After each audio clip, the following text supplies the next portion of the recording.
effort here. I think that, again, I have this habit. I want to lean towards someone's draft. And in this, I will go with Imperio. Quick, Gideon. I think I'm leaning just a little bit more to Umbrella Squad on this one. And you? I think it's going to be, I would lean more towards Imperio, actually. So we have 2 Imperio and 1 Umbrella Squad. But why did you say Umbrella Squad, though? Don't worry. I'm going to talk about Umbrella Squad all day here at the M5 World Championship Wildcard stage, as currently their opponents Imperio are on match point on the blue side of the map, all the way from South America. They're going up against the Umbrella Squad on the red side, looking to make a name for themselves and making sure that their signature style sticks. And that's why I love them. Yeah, you love them? Because they are so aggressive. And also because Defender is one of my favorite players. But hey, you know, that's a side thing. Yeah, that's a side thing. That's not definitely the main thing. So, at this match, we should expect to see something new. And they have delivered that so far. Ooh. Both teams have one opportunity. They need to take it to its best because there's only one winner today coming out of here. And there is only one team that will go to the playoffs. For now, I think Marquinhos, it was a very early flicker, but it kind of saves him a lot of HP. So overall, I think that was a great call. For Umbrella, they're trying to make use of that early game aggression for sure. You can see the dueling between the roamers right here. Steffe trying to make sure that Fangor can't get in. We've talked about this before, man, but Fangor, I believe it was Fangor, who has played this Hilda before. He doesn't really go that aggressive. He does now. Oh no, Marquinhos, he does, because of that missing. Wait, hold on, the turnaround coming in from Steffe halfway down the river. And even Aurora just looking for that opportunity. Quicksand Guard is going to make sure that Castle is alive, but Marquinhos, he's taken so much punishment, and now Steffe is going to have to receive a little bit of that to alleviate this pressure. If you have nothing to lose and have everything to win, you should do as Umbrella Squad are doing right now. Play aggressive. Play aggressive, force. But who is a force of nature here for me is Aurora, man. He knows how to farm. He knows where to find the crafts, when to take them down. And so far, I think that Imperio are finding their base in their own way. Man. Oh, the flicker! And 2! They all coming in from Castle, almost connecting. So very, very close. And this zones them out completely. Oh my goodness. Just the lane difference in terms of EXP. Aggressive. That's what you need to try and go up against this composition. The Hilda, like we predicted here, not as aggressive. Still in the jungle though. But look at Aurora. He's still getting farmed. He knows he's going to lose a purple buff. So he just goes immediately to the orange. And this kind of decisive farming is what allows him to get so much more ahead. In the turtle fights though, I think Umbrella Squad definitely took the advantage there, but it's not a bad thing for Imperio to avoid engaging against a Martis, right? The last thing you want is for Marl to start snowballing, especially with the killing spree emblem, bro. Well, how more aggressive can Team Umbrella Squad be? Because we have seen Aurora is the one who actually was bullying the jungle off Marl, but this time, everything flips around. A potential 3v3 here as Fangor getting aggressive onto Aurora's side. Yor is going to join this. This might just be first blood, but Fangor, he's out of there. He quickly pops the sprint, makes a run for the bushes, looking for any opportunity. Gets the Wilderness Blessing. No, doesn't matter. Yor should be able to secure first blood for Imperio Esports. 3 minutes before the first blood. A very different change, right? A different situation for both these teams. But while they were all chasing down the Hilda, Marl is just constantly farming. This is the other aspect of this Hilda gameplay, man. It's not only being aggressive, it's also just denying a lot of time. Marl takes the gold buff and he'll try to escape. Can Imperio find something? Flicker coming in from Marquinhos. It's a Steffe locking 2 against the wall. Even if you try to go for the Raging Sandstorm, you cannot get away from Imperio.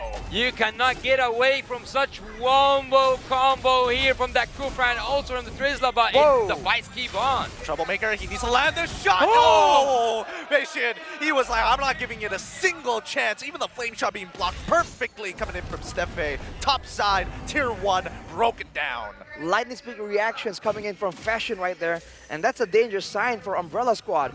His netherround timing is going to be so important, but he does not have a Purify though, so there's a chance that Umbrella Squad can try and get something. The only real card control, unfortunately, unfortunately for the side of Umbrella, is the Raging Sandstorm. That's why Fashion can afford to go with this Flicker. Can Imperio come out on top in the early stage turtle contest now?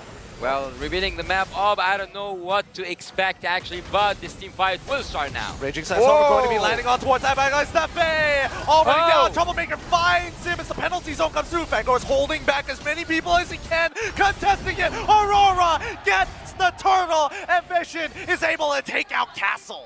Explain what just happened, Arashi. There was a mess. That was just Imperio being Imperio, man. Taking the initial engage, backing away. Fangor, unfortunately, was playing so much time, doing so much damage, but no one was with him. Eventually, he gets taken out. He is a roamer, and then just like that, with low HP bars, Ure and Aurora move forward. This is what's so crazy about Imperio. They don't move backwards, man. They don't get intimidated. They're willing to bring the fight to you despite overwhelming odds. Well, let's take a breath here because we want to recalculate. We want to know why Umbrella are going down. What a play! Aurora had a set idea of diving, and now they're going to commence the plan they had originally. Black Box is trying to get on out of there, but it doesn't matter. Steppe is going to take that kill, even though Aurora probably wanted to secure it. Might be a counter engage coming in from Castle. Lands 2 with the Raging Sandstorm. Tries his less with the Desert Tornado. Marl finds 1 with the Decimate, looking for a second opportunity, but the true damage coming in from Yor might just be enough. Marquino, he whiffs the penalty zone. Not like this. That's unfortunate, man. And now Fangor and Ure going for a duel yet again. But man, that's the problem here. Usually the fighters can trade their lives for a marksman. Woof. But now there's 2 and Ure very subtly taunts with that recall. Let's take a look at some of the items, man. Ure and Aurora are on the same gold curve actually. Endless Battle for a bit more true damage for Ure, especially with the kit, man. All the spells proccing the true damage. And for Aurora, it's the War X done and probably an Endless Battle as well. A lot of DPS, but also a lot of burst damage, a lot of true damage. So even Fangor and Marl, if they stack up that physical defense, it might be a bit dangerous. They might need some more health before they can even go in all out for the backliners. Yeah, it's so strange how things can flip around. Team Umbrella Squad were so aggressive at the early game, but they are now having a taste of their own from their own medicine. Imperio back on top. Imperio right now are taking everything, eating everything at the land of Dawn. Aurora takes a turtle and everything is so calm, but I think there's gonna be a mayhem in the top lane. Flicker coming in from Marquino with the penalty zone to try and lock down Marl. They don't find the kill, unfortunately, and that's the Netherrealm pop. Flame shot doesn't connect, and Castle doesn't finish off the kills. Marquino does not get punished for this. That was insane, and Marquinhos, he alone was able to zone away the members of Umbrella Squad. I guess Umbrella were just really concerned about the follow-up if a penalty zone does land. But now they're not done. They're still playing around this tower. The dives with the Netherrealm from Imperio were so neat, so calculated. And you gotta give a shout out again to Aurora on the Yi Sun-shin.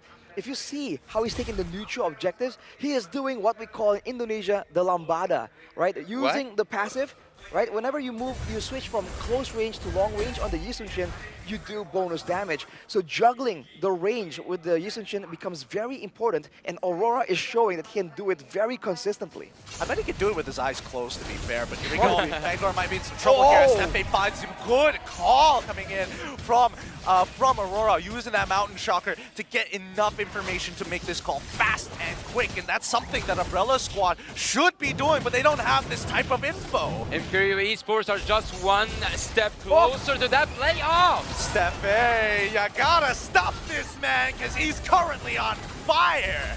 Where has he been hiding this coup for a pick, man? We haven't seen it so far. Now he brings it out and is absolutely dominating. And on top of that, to make things worse, even in a full team fight, Umbrella, they're just falling so far behind against a late game comp yet again. The Clint, maybe the mid game is a bit lackluster, but the early to late game, that's where he shines. It's gonna be even more difficult because they do not have a frontliner, man. Castle is on a Khalid. Is it a sweep day? It's a sweep day for some people, but is it a sweep day? Because so far things are going that direction. Things are going towards a sweep for Team Imperio, but nothing is concluded before everything is settled down. Look at the moves, dude, from Aurora. Yep. Subtle jiggles. He's just Oh, dancing. Stefan. Wait, where's the follow-up here? As now Aurora is able to close the distance. Marquino's already jumped in with a penalty zone, and they find one on Troublemaker all by himself. Nicely done coming in from Imperio. Well, Troublemaker. you're just use the flicker to get a kill. He I think can it's afford worth to do it. so. Yeah, I think it's worth it. And even Vanguard, there's nothing much he can really do at this stage, right? Whoa. What? Why? Why? Why did he taking use it. his ultimate there? Yeah, he's taking it. He's trying to make something happen. The desperation is starting to show as the Lord creeps up right up to the inhibitor and is going to start cracking it open. Here's going to be the Astral Echoes, though. Doesn't seem to do enough damage. He needs a little bit more distance, but Black March, he's been trying his hardest to farm as much as he can. In the meantime, we'll take down that Lord. No other inhibitors are under threat at this point in time. It is actually quite interesting that Team Imperio so far, whenever they are in, like let's say in the lead, they don't know how to synchronize the minion waves, or am I mistaken? It depends, right? Usually you want to synchronize a 3-lane push, but depends. If you can really go for extended fights and go for multiple fights, then actually making them move one by one can be valuable. Marl, one hit away right here, and we're taking a look at an insane gold disparity. The Flame Shift doesn't land on Ur, but even if it does, only the magical penetration boots, the enchanted talisman, and the lightning truncheon in the hands of Troublemaker. The guy that usually makes so much trouble for his opponents have been tamed. And on the other side, the gold lane and the jungle staying on curve every single time. How is this even possible, man? Yeah. They're both on 9.1k gold, and they put the Malefic War, so Fangor won't even last that long if he gets caught. Now, speaking of which, Steppe finds a catch on towards Vanguard once again. Mountain Trucker to reveal the rest of the positions, and they notice 3 other reinforcements waiting behind him. Imperial, they back up. Now here comes the Astral Echo once again. You're too far forward, can't react in time. Flicker up in 1, and Aurora fights the trade back on towards Castle side. Here comes the penalty zone catching 2, allowing Aurora to close in the distance. Steppe disrespecting in front of him as they keep on pushing forward. Finally it ends, and now the rest of this jungle will fall into the hands of Marquino and Aurora. I was so excited there, man. I wanted to see a Maniac. I demand a Maniac on that Yi Sun-shin. He does deserve, at a certain point, to get a Maniac. This guy is a Maniac. Did he not get a Maniac before? Or was it a different team? I thought there was a moment Troublemaker where... got with the Gushin. I think Aurora got it with a Roger, I believe. I'm not quite sure. I might be mistaken here. There's so many crazy things happening. You can't even keep track of the Maniacs that we've been able to see in the wildcard so far. But with that chain of events, Ur has been, has been reprimanded for just overextending there. But Aurora has his back. Look at this farming speed, dude. This is insane. Late game. And a great Dragon Spear for Ur. Oh my god, Marl's just getting chunked out by the Mountain Shocker mostly. And Castle, he's trying to get on out of there. They're too under-leveled right now. The base stats is too high. Imperial can do what they want. Well, I was talking about that wave synchronization state, but look at that full half of the cup. I was saying before that, they were always in the lead, and they just like missed that point. But look at the full half, they were in the lead, and they are still in the lead. Imperio? Yeah. For sure, man. I mean, it's almost like they used the Ur overextension as a bait. Everyone really committed, thinking like, oh, yo, we got the gold laner, the marksman, the DPS source. We can do this. And Aura comes in and just cuts everyone down. He doesn't even care. Using the traces forward there, it put him in a risky spot, but that's exactly where he wants to be. Oh, here we go. Luminous Lord is already in, and now Marl, he's trying to get on out of there. Castle dies mid-raging Sandstorm, and now they're going to punish them and pummel their way through for a full clean sweep against the Umbrella Squad. Imperio stands strong. Imperio now secured their spot in